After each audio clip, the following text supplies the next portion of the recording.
Chamarajanagar ಸಂಸದರಾಗಿರುವಂತಹ V Srinivas Prasad ಅವರ ನಿವಾಸಕ್ಕೆ BS Yediyurappa ಭೇಟಿ ಕೊಟ್ಟಿದ್ದಾರೆ. ಭೇಟಿಯಾಗಿ ಮಾತುಕತೆಯನ್ನ ನಡೆಸಿದ್ದಾರೆ ಬಿಎಸ್ ಯಡಿಯೂರಪ್ಪ. ನಿನ್ನೆಯಷ್ಟೇ ಶ್ರೀನಿವಾಸ್ ಪ್ರಸಾದ್ರನ್ನ ಭೇಟಿಯಾಗಿದ್ದು ಸಿಎಂ ಇದೀಗ ಬಿಎಸ್ ಯಡಿಯೂರಪ್ಪ ಅವರು ಭೇಟಿಯಾಗಿ ಆರೋಗ್ಯವನ್ನ ವಿಚಾರಿಸಿದ್ದಾರೆ. ಶ್ರೀನಿವಾಸ್ ಪ್ರಸಾದ್ ಅವರ ಮನವೊಲಿಕೆಗೆ ಪ್ರಯತ್ನವನ್ನ ಪಟ್ಟಿದ್ದಾರೆ. ಈ ಭೇಟಿ ಸಾಕಷ್ಟು ಮಹತ್ವವನ್ನ ಪಡ್ಕೊಂಡಿದೆ. ವಿ ಶ್ರೀನಿವಾಸ್ ಪ್ರಸಾದ್ ಅವರನ್ನ ನಿನ್ನೆಯಷ್ಟೇ ಸಿಎಂ ಭೇಟಿಯಾಗಿದ್ರು. ಇವತ್ತು ಬಿಎಸ್ವೈ ಭೇಟಿಯಾಗಿ ಆರೋಗ್ಯವನ್ನ ವಿಚಾರಿಸಿದ್ದಾರೆ. ಚಾಮರಾಜನಗರ ಲೋಕಸಭಾ ಕ್ಷೇತ್ರದ ಹಾಲಿ ಸಂಸದರು ವಿ ಶ್ರೀನಿವಾಸ್ ಪ್ರಸಾದ್ ಅವರ ಅಳಿಯ ಟಿಕೆಟ್ ಆಕಾಂಕ್ಷಿಯಾಗಿದ್ರು. ಬಟ್ ಅಲ್ಲಿ ಬಿಜೆಪಿ ಮಣಿಯನ್ನ ಹಾಕಿದ್ದು ಮಾಜಿ ಶಾಸಕರಾಗಿರುವಂತಹ ಎಸ್ ಬಾಲರಾಜು ಅವರಿಗೆ. ಈ ಬಾರಿ ಬಹಳ ಟಕ್ಕರ್ನ ಫೈಟ್ ಚಾಮರಾಜನಗರ ಲೋಕಸಭಾ ಕ್ಷೇತ್ರದಲ್ಲಿ ಇದೆ ಅಂತ ಹೇಳಲಾಗ್ತಾ ಇದೆ. ಮುಖ್ಯಮಂತ್ರಿ ಸಿದ್ದರಾಮಯ್ಯ ಅವರು ತಮ್ಮ ಆಪ್ತನ ಪುತ್ರನನ್ನ ಗೆಲ್ಲಿಸಿಕೊಳ್ಳುವುದಕ್ಕೆ ಪಣವನ್ನ ತೊಟ್ಟಿದ್ದಾರೆ.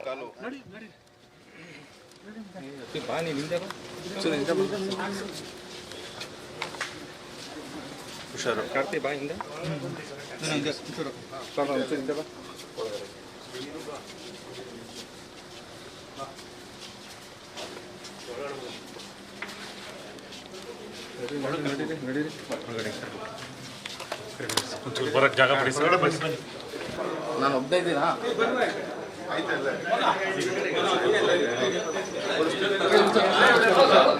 ಸ್ವಲ್ಪ ಜಾಗ ಬಿಡಿ ಸರ್. ಮೊಬೈಲ್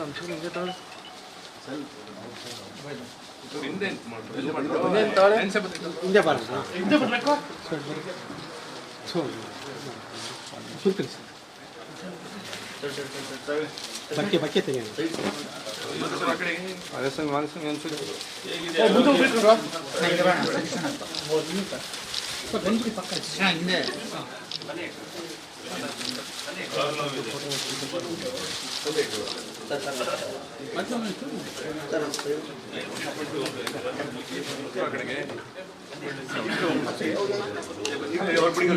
ಹಿಂದೆ ತಾಳಿ ಕ್ಯಾಮ್ರಾ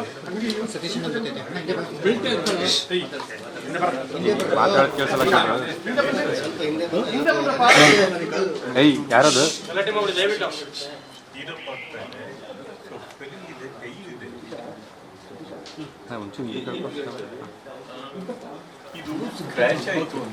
ಹಿಂದೆ ಕೇಳ್ಕೊಳ್ಳೋ ಕ್ಯಾಮ್ರಾ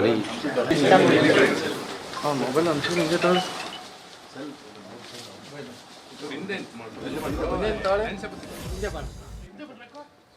ಲೋಕಸಭಾ ಚುನಾವಣೆಯ ಸಂದರ್ಭ ಇದು. ಎರಡೂ ಭೇಟಿಗಳನ್ನು ನೀವು ಗಮನಿಸ್ತಾ ಇದ್ದೀರಿ.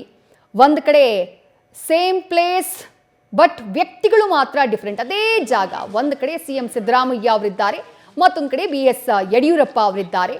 ವಿ ಶ್ರೀನಿವಾಸ್ ಪ್ರಸಾದ್ ಹಾಲಿ ಬಿಜೆಪಿಯ ಸಂಸದರು.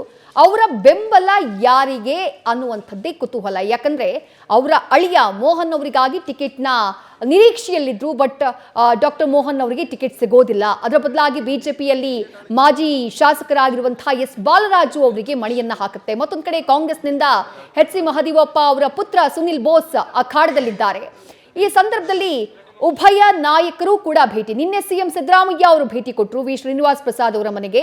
ಇವತ್ತು ಬಿಎಸ್ ಯಡಿಯೂರಪ್ಪ ಅವರು ಭೇಟಿ ಕೊಟ್ಟರು. ಯಾಕಂದ್ರೆ ಚಾಮರಾಜನಗರ ಲೋಕಸಭಾ ಕ್ಷೇತ್ರದಲ್ಲಿ ವಿ ಶ್ರೀನಿವಾಸ್ ಪ್ರಸಾದ್ ಯಾರನ್ನ ಬೆಂಬಲಿಸ್ತಾರೆ ಅನ್ನೋದು ಬಹಳ ಪ್ರಾಮುಖ್ಯತೆಯನ್ನ ಪಡ್ಕೊಳ್ಳುತ್ತೆ. ಇನ್ನು ಭೇಟಿಯ ಬಳಿಕ ಬಿಎಸ್ ಯಡಿಯೂರಪ್ಪ ಏನ್ ಹೇಳಿದ್ರು ಬನ್ನಿ ನೋಡೋಣ.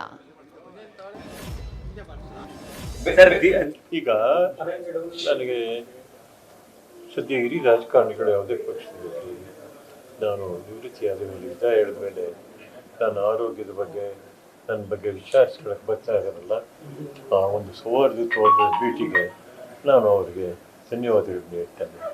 ಏಕೆಂದರೆ ನನ್ನ ವಿಶ್ರಾಂತಿ ಜೀವನದಲ್ಲಿ ನನಗೆ ನೆಮ್ಮದಿ ಕೊಡ್ತಕ್ಕಂಥ ಇವೆಲ್ಲ ಸಂಗತಿಗಳು ಇವೆಲ್ಲ ಆಗ್ತಕ್ಕಂಥ ರೀತಿ ವೈಯಕ್ತಿಕವಾದ ಸಂಬಂಧಗಳು ಸಿದ್ದರಾಮಯ್ಯನವ್ರ ಜೊತೆಗೂ ಚೆನ್ನಾಗಿದೆ, ಯಡಿಯೂರಪ್ಪ ಅವ್ರ ಜೊತೆಗೂ ಚೆನ್ನಾಗಿದೆ ಸರ್.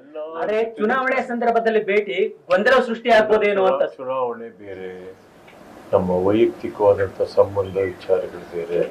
ಈಗ ಚುನಾವಣೆ ಸಂದರ್ಭ ಅಂತ ಇದು ಚುನಾವಣೆ ನಿಮ್ಗೆ ಗೊತ್ತಿದೆ. ಚುನಾವಣೆ ಸಂದರ್ಭದಲ್ಲಿ ನಾನು ಯಾವ ಈಗ ನಾನು ಇದೀನ ನೀವೇ ಪ್ರಶ್ನೆ ಮಾಡಿದಾಗ ಸಕ್ರಿಯ ರಾಜಕಾರಣದಲ್ಲಿ ಇದೀನಪ್ಪ, ಚುನಾವಣೆ ಬಗ್ಗೆ ಏನಾದ್ರು ಪ್ರತಿಕ್ರಿಯೆ ಕೊಡಕ್ಕೆ ಇಲ್ಲವಲ್ಲ. ಒಂದು ನೀವು ಯೋಚನೆ ಮಾಡಬೇಕು. ನಾನು ನಿನ್ನೆ ಮೊನ್ನೆ 50 ವರ್ಷಗಳ ಕಾಲ, ನಿಮ್ಗಿಂತ ವಯಸ್ಸು ಜಾಸ್ತಿ, ಅದಕ್ಕಿಂತಲೂ ಕೂಡ ಹೆಚ್ಚು ಚುನಾವಣೆಯಲ್ಲಿ ನಿಂತವನು ಅಲ್ವಾ. ಅಭಿನಂದನಾ ಸಮಾರಂಭದಲ್ಲಿ ಸಾವಿರಾರು ನಮ್ಮ ಅಭಿಮಾನಿಗಳ ಸಮ್ಮುಖದಲ್ಲಿ ಘೋಷಣೆ ಮಾಡಿದ್ದೇನೆ ನಾನು. ಏನಂತೇಳಿ ಎಲ್ಲರೂ ಕೈ ಮುಗಿದು ಕೃತಜ್ಞತೆಗಳನ್ನು ಹೇಳಿದ್ದೇನೆ. ತುಂಬ ಚೆನ್ನಾಗಿ ಕಾರ್ಯಕ್ರಮ ಹೊತ್ತಾಯಿತು. ಸಂಕೃಷ್ಣ ಇತ್ಯಾದಿ ಒಳ್ಳೊಳ್ಳೆ ಪಾಲಿಟಿಷಿಯನ್ಸ್ ಎಲ್ಲ ಬಂದಿದ್ದರು. ನನಗೆ ಅಭಿನಂದನಾ ಗ್ರಂಥರು ಕೂಡ ಬಿಡುಗಡೆ ತುಂಬ ಚೆನ್ನಾಗಿ ಬರೆದಿದೆ. ನಾನು 50 ವರ್ಷಗಳ ನೆನಪುಗಳಲ್ಲಿ ಕೆಲವು ಭಾಳ ಸಂಕ್ಷಿಪ್ತವಾಗಿ ಬರೆದಿದ್ದೇನೆ. ಅದರಲ್ಲಿ ಭಾಳ ಚೆನ್ನಾಗಿ ಬರೆದಿದ್ದೇನೆ.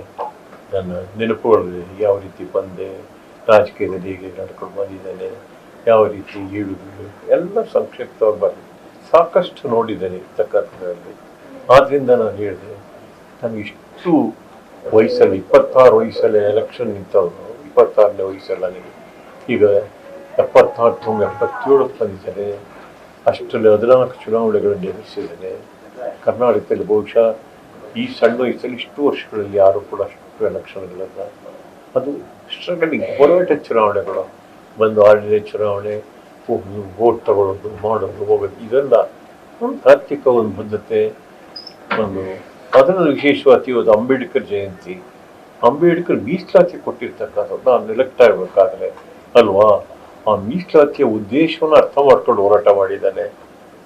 ಸಂವಿಧಾನಬದ್ಧವಾಗಿ ನಮಗೇನು ಮೀಸಲಾತಿಯನ್ನು, ರಾಜಕೀಯ ಮೀಸಲಾತಿಯನ್ನು ಕೊಟ್ಟಿದ್ದಾರೆ ಅಂದರೆ ನಮಗೆ ಸಂವಿಧಾನದಲ್ಲಿ ಆರ್ಟಿಕಲ್ 330 ಗೊತ್ತಾಗುತ್ತಲ್ಲ, 330 ಸ್ಪಷ್ಟವಾಗಿ ಹೇಳಿದರೆ ಪಾರ್ಲಿಮೆಂಟ್ಗೆ SC STಗೆ ಪ್ರಾತಿನಿಧ್ಯ ಕೊಡಬೇಕು, ಹೌಸ್ ಆಫ್ ಕಾಮನ್ಸ್ ಬರೆದಿದ್ದಾರೆ ಸಂವಿಧಾನ. ಆದ್ದರಿಂದ ನಮ್ಮಂಥವ್ರಿಗೆಲ್ಲ ಅವಕಾಶಗಳು ಸಿಕ್ಕಿ ಅಂಬೇಡ್ಕರ್ ಅವರಿಂದ ನಾವು ಸತತವಾಗಿ ರಾಜಕೀಯ ಜೀವನ ಬಂದಿದ್ದೇವೆ. ಅದನ್ನು ಅರ್ಥ ಮಾಡ್ಕೊಂಡು ಕೆಲಸ ಮಾಡಿದ್ದಾರೆ.